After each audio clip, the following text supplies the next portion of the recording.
В общем, здесь он сидел, помогал людям.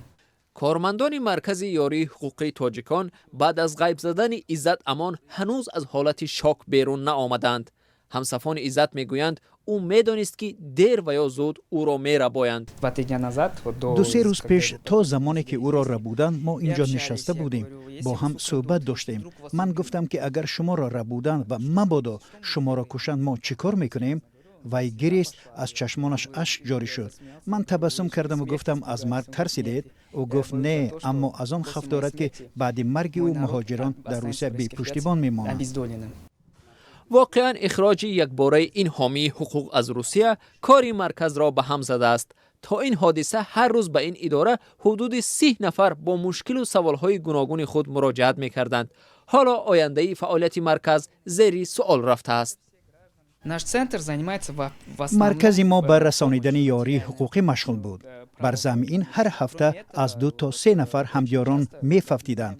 بسیاری ها در چنین حالت نمی‌دانند چیکار کنند، به کجا مراجعه نمایند. از این رو ما به این کار مشغول می‌شدیم.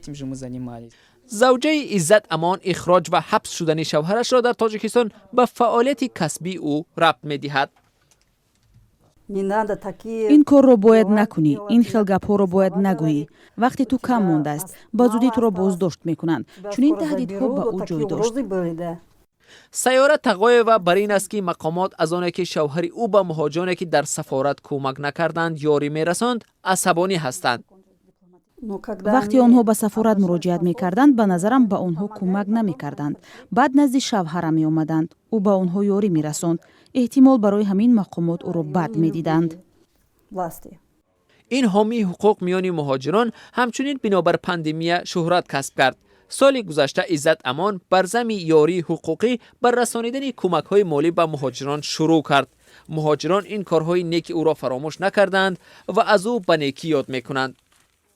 حالا یگانه نفری که به جستجوی عزت امان مشغول است پسرش است. از زمان حبس او وزارت کارهای داخلی تاجیکستان جای نگهداری او را فاش نمی‌کند. از این رو در شبکه‌های اجتماعی سر و صداها درباره بد شدن سلامتی او چرخ می‌زند. بعضی آوازه ها هست که سلامتی او بد شده است و حالش وخیم است. بله او بیمار شده بود. بعضیا میگویند او را در شفاخانه دیدن، در بیمارخانه مرکزی.